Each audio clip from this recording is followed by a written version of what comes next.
Te voy a contar algo que durante años me hizo dudar de todo lo que creía saber sobre la historia, y que al final me enseñó que la verdad puede ser más perturbadora que cualquier mentira bien contada. Hace un tiempo me obsesioné con un tipo de contenido que consume millones de personas cada día sin darse cuenta de lo que realmente están tragando. Videos con música que te eriza la piel, imágenes con círculos rojos marcando detalles que supuestamente nadie quiere que veas, y una voz que te susurra al oído algo como esto: lo que estás a punto de ver fue suprimido deliberadamente. Los que controlan el conocimiento no quieren que lo sepas. Y tú, que llegaste hasta aquí, eres diferente. Eres de los que buscan la verdad. Esa frase, ese gancho, funciona como un golpe directo al centro del cerebro humano, porque activa exactamente lo que todos queremos sentir: que somos especiales, que vemos lo que otros no ven, que pertenecemos a un grupo selecto de personas despiertas en un mundo dormido. Yo caí, completamente. Pasé semanas consumiendo ese contenido con una intensidad que ahora me da algo de vergüenza reconocer. Me levantaba a las 2 de la madrugada para ver un video nuevo sobre objetos que supuestamente desafiaban toda la historia conocida. Sentía ese hormigueo en el pecho que te da cuando crees que estás al borde de descubrir algo enorme. Como cuando abres una puerta que no debías abrir y el aire frío del otro lado te golpea la cara. Eso sentía. Cada vez. Pero hay un momento en que algo hace clic. Un momento en que la sensación de adrenalina empieza a mezclarse con una pregunta incómoda que no puedes ignorar. Y esa pregunta, para mí, llegó de la forma más inesperada. Estaba viendo un video sobre un objeto antiguo que supuestamente demostraba que civilizaciones de hace miles de años dominaban tecnologías que nosotros apenas desarrollamos en el último siglo. El presentador hablaba con una seguridad absoluta. Citaba investigadores, mencionaba universidades, usaba palabras técnicas con una fluidez que transmitía autoridad. Y entonces pausé el video, abrí otra pestaña y busqué el nombre del investigador principal que acababan de citar. No existía. El nombre no aparecía en ningún registro académico, en ninguna publicación, en ningún lugar que no fuera exactamente ese tipo de contenido.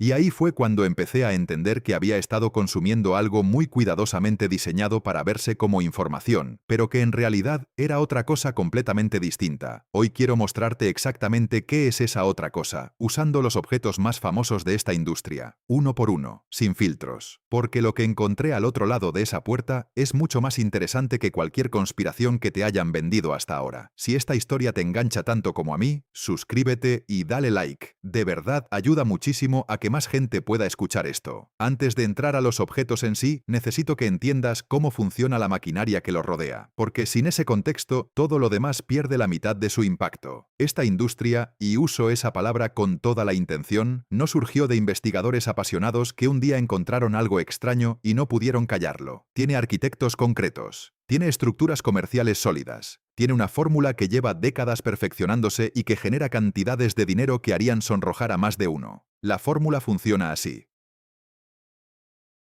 Tomas un objeto real, algo que efectivamente existe, que tiene historia documentada y que cualquiera puede ver en un museo.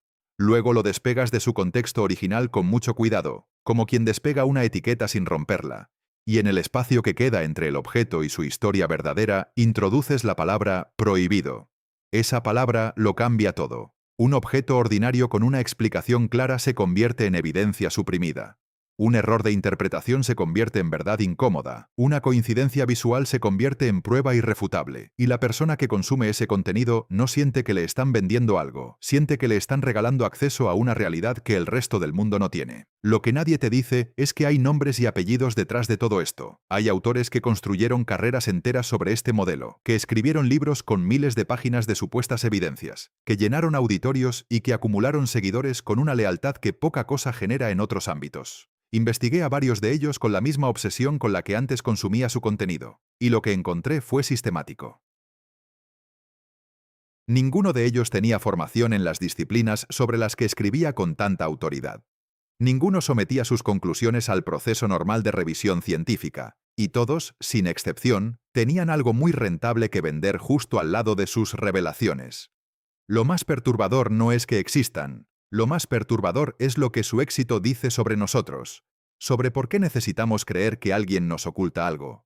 sobre por qué el misterio fabricado se siente más reconfortante que la realidad documentada, y sobre por qué, cuando alguien llega con una explicación sencilla y verificable, sentimos decepción en lugar de alivio. Esa pregunta me persiguió durante meses, y la respuesta que encontré está en cada uno de los objetos que vamos a analizar ahora, empezando por el único de toda esta lista que merece el asombro genuino, sin necesidad de inventarle nada. Hay un objeto en este mundo que destruyó por completo mi capacidad de seguir dudando de la inteligencia antigua. Y lo hizo no porque fuera misterioso, sino porque era absolutamente real y estaba ahí, en una vitrina de museo, disponible para cualquier persona que quisiera mirarlo.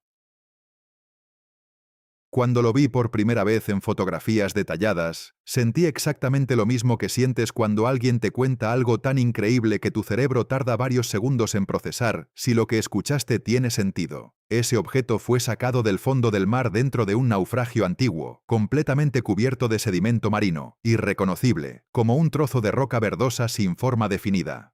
Nadie le prestó atención durante meses. Estaba apilado junto a estatuas de mármol y vasijas como si fuera un pedazo de basura que el océano había conservado por error. Hasta que alguien lo limpió. Y adentro había engranajes. Pequeños, perfectos, encajados entre sí con una precisión que no debería ser posible para la época en que fueron fabricados. No uno ni dos engranajes, un sistema completo, un mecanismo que, al girarlo, calculaba movimientos del Sol, de la Luna y de los planetas con una exactitud que Europa no volvería a alcanzar durante más de 1000 años. Cuando los investigadores lo escanearon con tecnología moderna, encontraron que predecía eclipses, registraba ciclos astronómicos complejos y funcionaba como un planetario portátil del tamaño de una caja de madera gruesa. No hay ningún misterio sobrenatural aquí. Los textos de ingenieros y matemáticos de esa misma época describen mecanismos similares, teatros automáticos, relojes de agua, máquinas de precisión. El problema es que durante siglos tratamos esas descripciones como exageraciones literarias porque no teníamos ningún objeto físico que las respaldara. Este mecanismo fue la prueba de que no eran exageraciones, eran reportes técnicos reales de una tradición de ingeniería que simplemente no sobrevivió el paso del tiempo. Y eso, para mí, fue el primer golpe real contra la industria del misterio que tanto había consumido, porque los creadores de ese contenido usan este mismo objeto como prueba de tecnología extraterrestre o de civilizaciones perdidas con conocimientos cósmicos. Pero no necesita nada de eso, es impresionante exactamente porque lo hicieron personas. Personas con manos, con herramientas básicas, con curiosidad y con siglos de conocimiento acumulado. Quitarles ese mérito para dárselo a fuerzas externas no es admiración. Es, en cierta forma, el insulto más grande que se les puede hacer. Y justo cuando pensé que ya tenía claro cómo funcionaba todo esto, llegó el segundo objeto de la lista y me demostró que la trampa puede ser mucho más sutil de lo que imaginaba. El segundo objeto me tomó completamente por sorpresa porque, a diferencia del mecanismo del que acabo de hablar, este sí genera una pregunta genuina al principio. Una pregunta que cualquier persona razonable haría. Es un recipiente de cerámica, pequeño, del tamaño de un termo de café, con un cilindro de cobre adentro y una varilla de hierro dentro del cilindro, sellado con una especie de resina natural. Cuando los investigadores lo analizaron, uno de ellos tuvo una idea. ¿Qué pasa si le pongo líquido ácido adentro? Vinagre, jugo de limón, algo así. Lo hizo. Y el recipiente generó tensión eléctrica. Pequeña, pero medible, real. Ese momento fue suficiente para que la historia se volviera viral décadas después. Los titulares escribieron solos. Civilización antigua dominaba la electricidad. Templos iluminados con lámparas eléctricas. Procesos de fabricación que requerían corriente eléctrica. Yo vi esos videos con la misma emoción con la que se ve un partido en los últimos minutos. Esa sensación de que algo enorme está a punto de confirmarse, pero hay una diferencia fundamental entre generar una pequeña tensión eléctrica y usar electricidad para algo útil, una diferencia que los creadores de ese contenido pasan por alto con una habilidad que solo se consigue con práctica. La tensión que genera ese recipiente es tan pequeña que no alcanza para hacer absolutamente nada práctico. Para los procesos que supuestamente realizaban con ella, harían falta densidades de corriente completamente distintas, órdenes de magnitud más altas.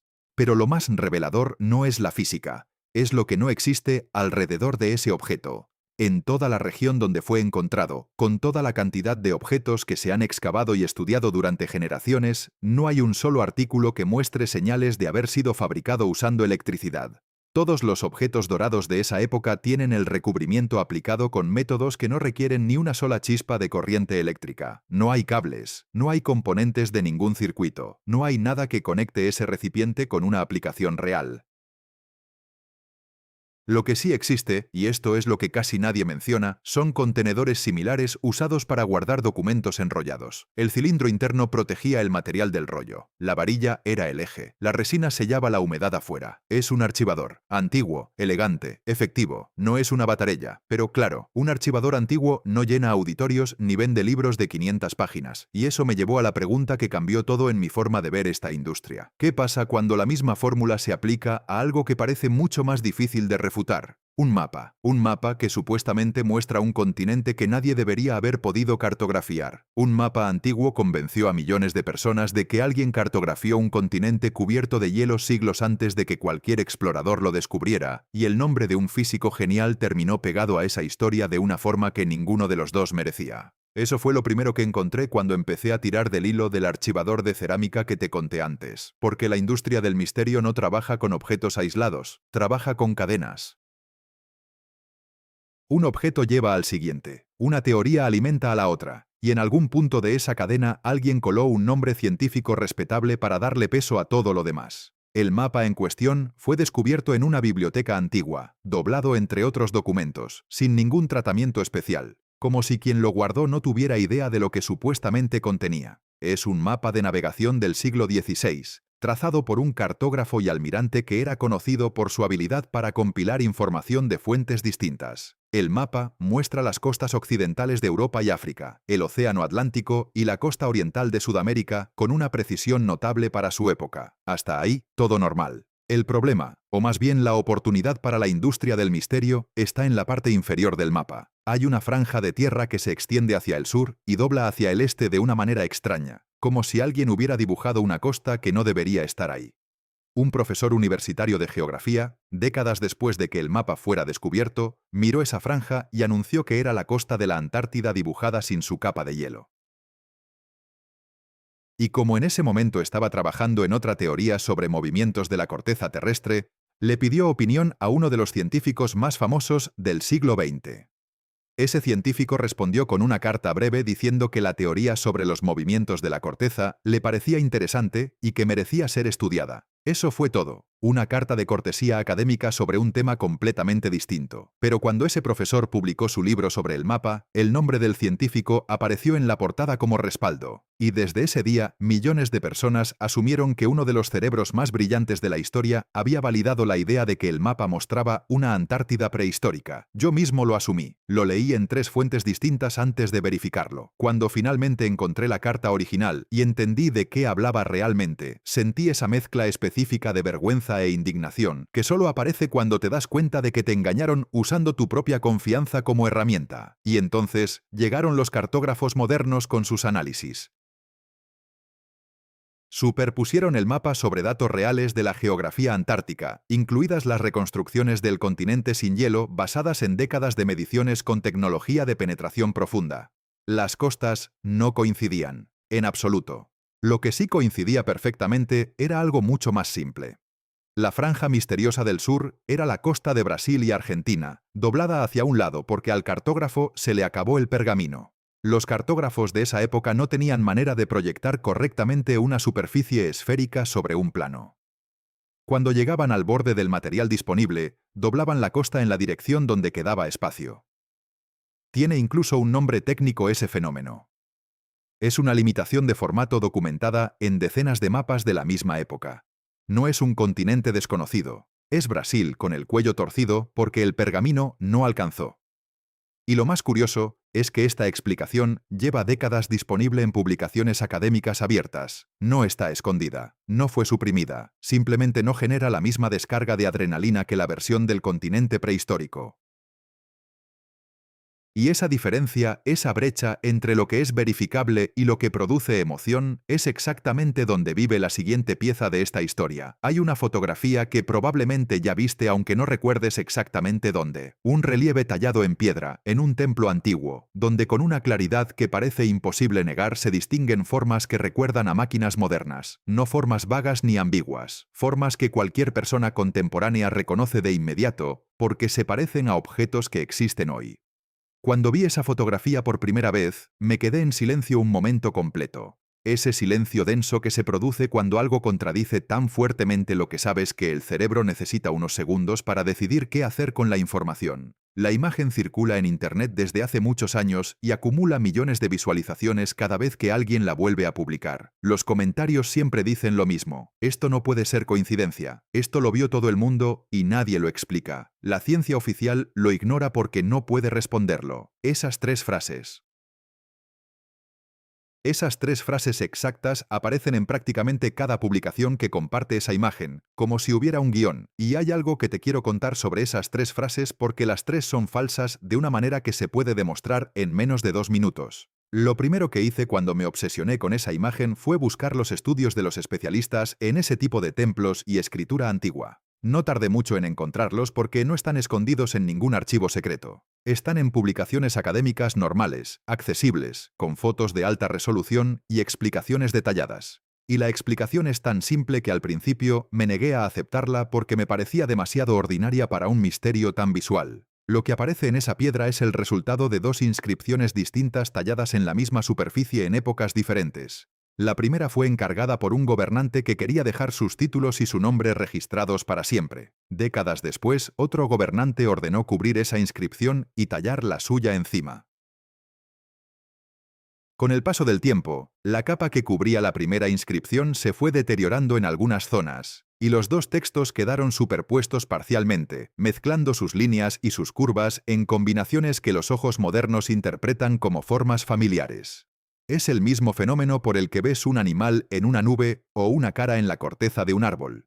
El cerebro humano es una máquina de reconocer patrones tan eficiente que a veces reconoce patrones donde no los hay.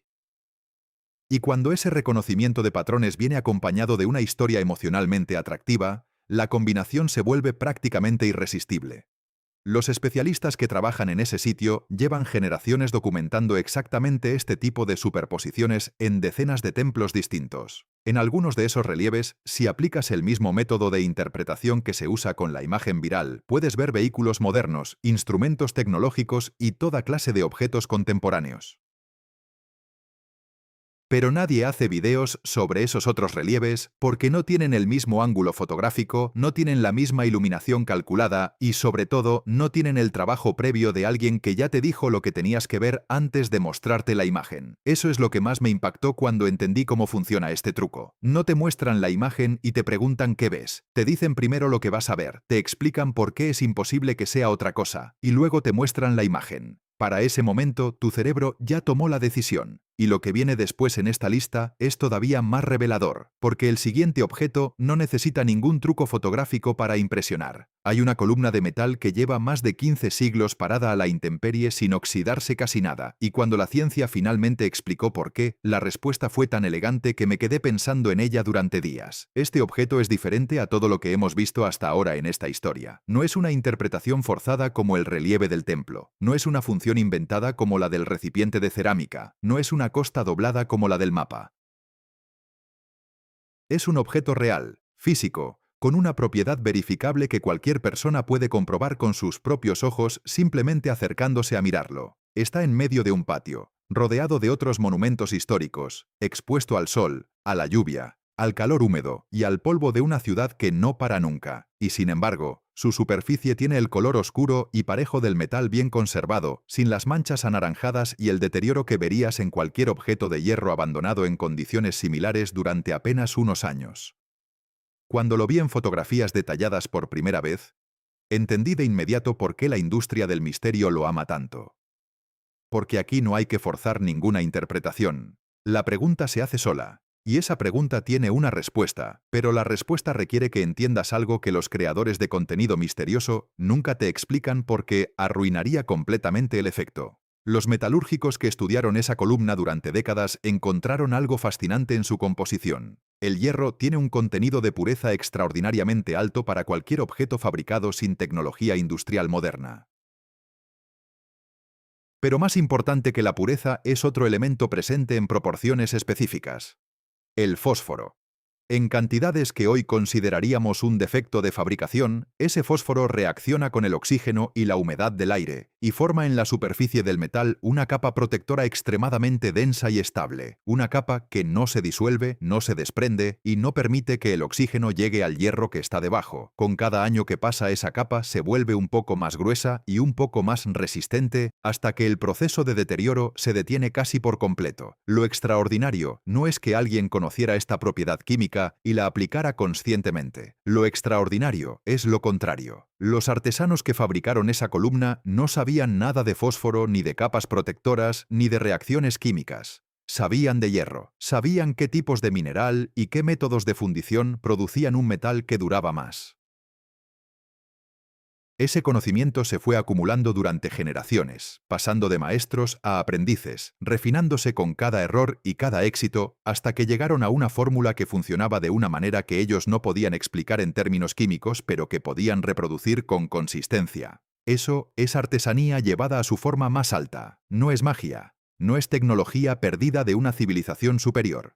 Es el resultado de siglos de observación paciente y trabajo acumulado. Y cuando eso lo conviertes en prueba de intervención extraterrestre o de saberes cósmicos, no estás honrando a quienes lo fabricaron. Los estás borrando, los estás reemplazando con una fantasía que les quita exactamente lo que los hace admirables: su humanidad, su trabajo, su inteligencia práctica aplicada durante generaciones. La columna tiene una pequeña zona de deterioro en su base, justo donde el metal toca el suelo húmedo de forma permanente. Esa zona sí tiene oxidación visible. La capa protectora no alcanza donde la humedad es constante. Ese detalle pequeño, ese punto de vulnerabilidad, me pareció la confirmación más honesta de todo. No es un objeto mágico ni indestructible. Es un objeto extraordinariamente bien fabricado, que encontró en su entorno las condiciones casi perfectas para demostrar todo lo que sus creadores sabían hacer. Y sin embargo, con toda esa historia real disponible, la versión que circula en millones de videos dice otra cosa completamente distinta. Lo que viene ahora es el último objeto de esta lista, y es el que más me hizo reír cuando finalmente entendí el truco. Las piezas de orfebrería que voy a contarte ahora son probablemente el ejemplo más audaz de toda esta industria, porque aquí, el truco no es visual ni narrativo. Aquí el truco es un experimento en vivo que parece una demostración científica, y que en realidad no demuestra absolutamente nada de lo que pretende. Son piezas pequeñas de oro, fabricadas por artesanos de una cultura de América del Sur, hace aproximadamente 1500 años. Algunas de ellas tienen formas aerodinámicas con superficies planas en los lados, una protuberancia en la parte superior y una cola vertical en la parte trasera. Si las pones sobre una mesa y las miras desde cierto ángulo, el parecido con un avión moderno es llamativo. Suficientemente llamativo como para que dos investigadores alemanes decidieran hacer algo que nadie había hecho antes. Tomaron esas piezas, las ampliaron a escala, les añadieron motores eléctricos pequeños y las pusieron a volar con control remoto. Y volaron, subieron, hicieron maniobras, planearon, aterrizaron. El video de esa demostración generó una cantidad de visualizaciones que todavía circula en todas partes, y los dos investigadores declararon que habían probado que esa cultura antigua conocía los principios de la aviación. Cuando vi ese video por primera vez, reconocí de inmediato la misma sensación que había tenido con el relieve del templo y con el mapa. Esa descarga inicial de esto no puede ser coincidencia. Pero esta vez tardé mucho menos en llegar a las preguntas incómodas, porque ya había aprendido cuáles son las preguntas que la industria del misterio nunca hace. La primera es simple. De todas las piezas que esa cultura produjo, y produjo muchísimas, solo una fracción pequeña tiene esa forma aerodinámica. El resto son representaciones reconocibles de peces, aves, insectos y reptiles. Animales. Formas tomadas directamente de la naturaleza que los rodeaba y convertidas en objetos decorativos con el estilo geométrico característico de esa tradición artesanal. Hay un pez raya visto desde arriba que tiene exactamente las mismas características que las piezas que supuestamente representan aviones. Alas triangulares, cuerpo central alargado, cola vertical. Porque la naturaleza ya resolvió el problema de moverse eficientemente a través de un fluido, ya sea agua o aire, hace millones de años. Y los artesanos que fabricaron esas piezas lo sabían porque vivían rodeados de esos animales y los observaban constantemente. La segunda pregunta es más directa todavía. Si esa cultura construía o conocía aparatos voladores, ¿dónde está el resto? No los adornos, el resto. Las pistas de aterrizaje, los talleres, los restos de materiales de construcción, las representaciones de vuelos en su cerámica, en sus tejidos, en sus paredes. Esa cultura era extraordinariamente hábil con la cerámica y con los textiles. Registraron visualmente muchos aspectos de su mundo. No hay nada que muestre un objeto volador de origen humano en ningún registro que hayan dejado. Nada. Y la tercera pregunta es la que destruye completamente el argumento de la demostración. Que una forma aerodinámica vuele cuando le pones un motor no dice nada sobre la intención original de quien la diseñó.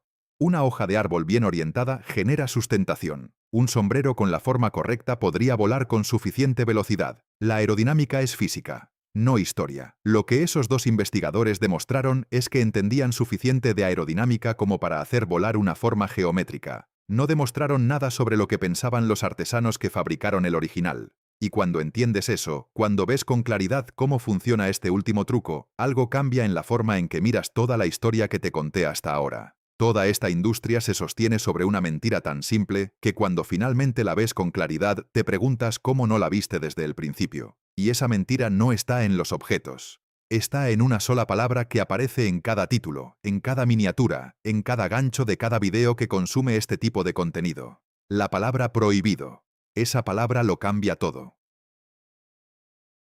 Un objeto con una explicación documentada se convierte en evidencia suprimida. Una interpretación errónea se convierte en verdad incómoda.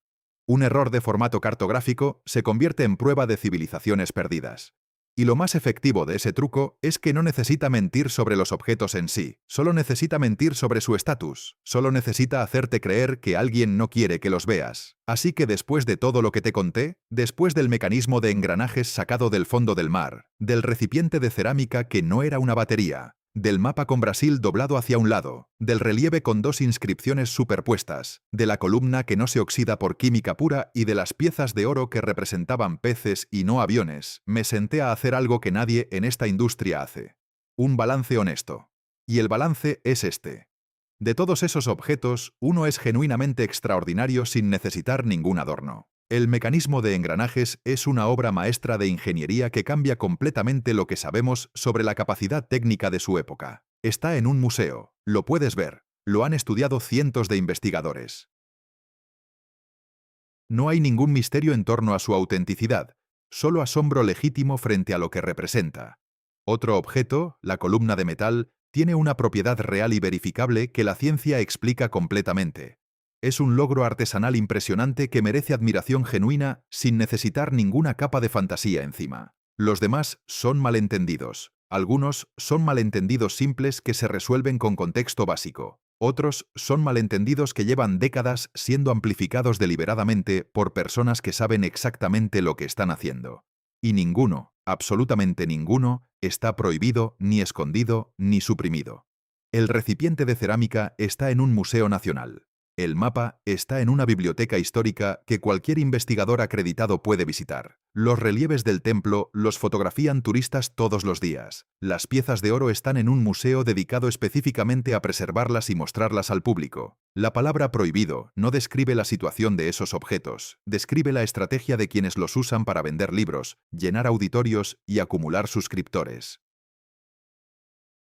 Y una vez que entiendes eso, una vez que ves con claridad el mecanismo detrás del contenido, algo cambia permanentemente en tu forma de consumir información, no solo sobre historia antigua, sobre cualquier cosa que llegue con la etiqueta de verdad que no quieren que sepas. Porque esa etiqueta es casi siempre la señal de que alguien está a punto de venderte algo. Y lo que viene después de entender todo eso es la pregunta más importante de toda esta historia. La pregunta que me persiguió durante semanas después de desmontarlo todo no era sobre los objetos, era sobre nosotros, sobre por qué necesitamos esto, porque hay algo que no puedes ignorar cuando llevas tiempo metido en este tema, y es que la demanda de misterios prohibidos no es pequeña ni marginal, es masiva, es global, genera cantidades de dinero que rivalizan con industrias del entretenimiento establecidas. Hay personas que organizan sus vacaciones alrededor de estos objetos, que construyen su identidad en torno a saber estas historias, que sienten una lealtad genuina hacia los autores y creadores que se las cuentan. Y esas personas no son ignorantes ni crédulas en otros aspectos de su vida.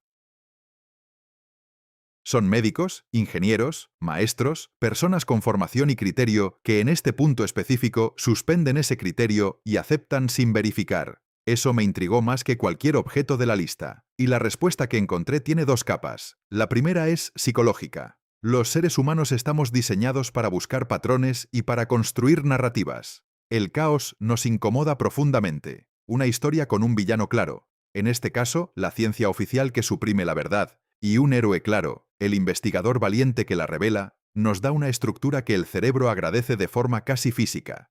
Es la misma razón por la que los rumores se propagan más rápido que los desmentidos. La historia simple y dramática siempre viaja más lejos que la explicación matizada y verificada. Pero hay una segunda capa que me parece más importante y más honesta. Hay algo genuinamente insatisfactorio en la versión oficial de la historia cuando se presenta de forma fría y distante. Los libros de texto tienden a mostrar el pasado como una línea recta de progreso donde las civilizaciones antiguas son simples escalones hacia nosotros. Esa versión no transmite la riqueza real de lo que esas personas construyeron, pensaron y sintieron. Y en ese vacío emocional, en ese espacio donde debería haber asombro genuino y hay solo fechas y nombres, la industria del misterio entra con una historia que sí tiene calor, que sí tiene drama, que sí te hace sentir algo. El problema no es que la gente quiera sentir asombro frente al pasado. El problema es que alguien aprendió a monetizar ese asombro vendiéndole fantasías en lugar de realidad. Y la realidad, como espero haber demostrado en esta historia, es perfectamente capaz de generar ese asombro por sí sola.